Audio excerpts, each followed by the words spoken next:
there, brother! I talked! Yes! Don't let Toontown get destroyed. Subscribe, like the video, get notified. Just watch us. Come on. You feeling frisky tonight, fellas? So out on December 7th on 4K Ultra HD from Disney is Who Framed Roger Rabbit. Just name your price, and I'll pay it. Arriving in a regular edition and a Steelbook edition, this is coming with a new 4K transfer. It's coming with typical HDR color grading and some Dolby Atmos sound. So this movie was released back in 2013 for its 25th anniversary. They're porting all those features over to this release. There really isn't anything else new other than the new transfer and the Dolby Atmos. Audio commentary with Bob Zemeckis himself. I like how they call him Bob. I know, I was laughing at that too. And then if you look, they refer to him as Robert Zemeckis in the other, but you get the commentary with Bob. Yeah, Bob. Old Bobby Zemeckis. Yeah, so you're going to get the commentary with Bob Zemeckis, the Who Made Roger Rabbit, a making of hosted by Charles Fleischer, who is the voice of Roger Rabbit, behind the ears, an in-depth and behind-the-scenes documentary, a couple of shorts, a deleted scene with the intro by Robert or Bobby or Bob, whatever you choose, whatever you'd like to call him. He doesn't really seem to care. There's a before and after, a split-screen comparison of the live action actors, animators, and special effects. That sounds kind of cool. Some Toon stand-in featurette, which shows cast rehearsals with life-size stand-ins of the cartoon characters. And then on the set with Benny the Cab, making a scene of the movie. So it's a pretty standard kind of deal for what's been going on lately, where the studio is just putting out the 4K and that's pretty much it. And you're just going to get whatever else they had. They're not really celebrating this in any way. This isn't any anniversary. It's just, again, Disney putting out maybe one of their last few titles before they maybe kind of close up shop on the physical media game. The whole thing stinks like yesterday's diapers. I saw this movie in the theater.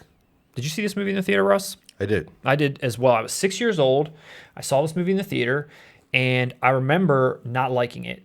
And I think as a kid going into it, I saw cartoon movie with Christopher Lloyd, not scary ass Judge Doom. Like it was, some of the stuff, and it seems this movie is a little bit more adult than what I think it would. I don't remember the trailer. Incredibly adult. I don't remember the trailer and how they pitched it. This is the tale of Roger Rabbit and a down-and-out private detective named Eddie Valiant. Every moment they were together was a new adventure in trouble. Even if the trailer was accurate, I mean, you're seeing cartoons. Contextually, we wouldn't have been able to put together.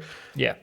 And I didn't understand this at the time. Something about it entertained me as a child enough to where I did like it and held on to it and rewatched it over the years, especially growing up.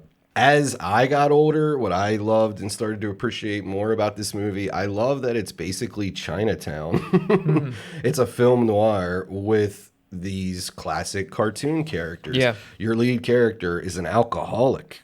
Like there's a lot of just subversive material in this film. Yeah, it's almost like an adult movie with cartoons. It's a film noir instead of a cartoon movie with adults. Yeah, yeah. I mean, Jessica Rabbit. Like Space Jam. This isn't Space Jam. No. Don't be ridiculous. I think it's ballsy. I think it wouldn't be made today. I don't know how this would fare well with any audience today, children, parents. I love the tone of it. I love the tone. I love how Judge Doom, to me in the end, are genuinely creepy effects that scared me a little bit as a child. And not enough to turn me off to never watch it, but it was just very kind of unsettling. And I love that balance that a lot of these 80s kids and family movies they towed this line of darkness mixed with, hey, here's Mickey Mouse here. And all those things that you said, I think are exactly what just turned me off as a kid, like when I watched it, because I felt like I was like a bait and switch. Like, this isn't for me. This is some weird, sort of tone. This is an adult movie that's got cartoons in it that I didn't even really care for. I mean, Roger Rabbit I didn't even really like. I kind of thought that he was sort of annoying.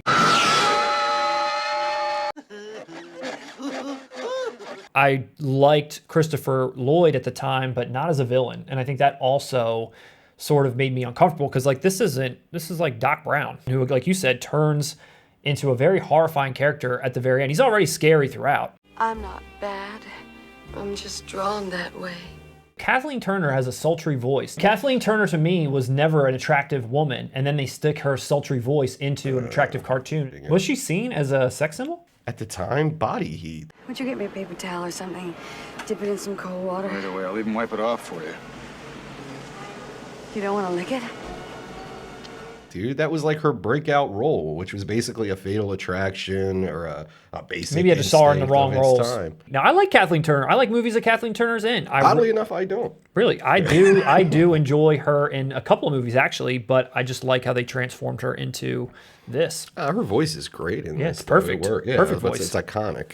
I think this is a cool choice to bring to 4K. I mean, to see them bring this to life. Hopefully, it's it's transformative. I don't know what the Blu-ray looked like, if that was a great release or not. The one thing that I did read about the Blu-ray, I guess when the cartoons and humans are on screen at the same time, sort of seems a little disjointed or a little jarring. I don't know if it was the way the transfer was done or just how it always was, and maybe that this 4K will clean some of that up and make it a little bit more seamless. I don't know. For those who are younger, this was before CGI. This was 1988. So how they did this film, they actually had to hand draw the animation on the film cells themselves. Yeah. So this movie, I mean, this is a marvel to watch and think about how it came together. For a complex scene like this, meticulous storyboards were drawn for each individual shot. When you see the film, you'll see that the cartoon characters move things in the three-dimensional world. So everything had to be plotted out very meticulously so that sets could be rigged and special effects technicians would know what they had to do. This actually has been on Disney Plus streaming in 4K. So I don't know if anybody has seen this, iTunes as well. So I don't know if anybody has actually seen this already and seen what the streaming version looks like. One note that I did read about this, Russ, and I don't know how much you know about this or not, but fans, I guess, have always been clamoring for some uncut version of this or some director's cut of this, something that was shown in the theaters that then was not shown in the home media audience that people have not been able to get. Yeah, there's definitely a version where things have been... Wait, really? I remember Baby Herman doing that. And that's not in it anymore? No. In the original cut, they show like upper dress, Yeah, basically. Yeah.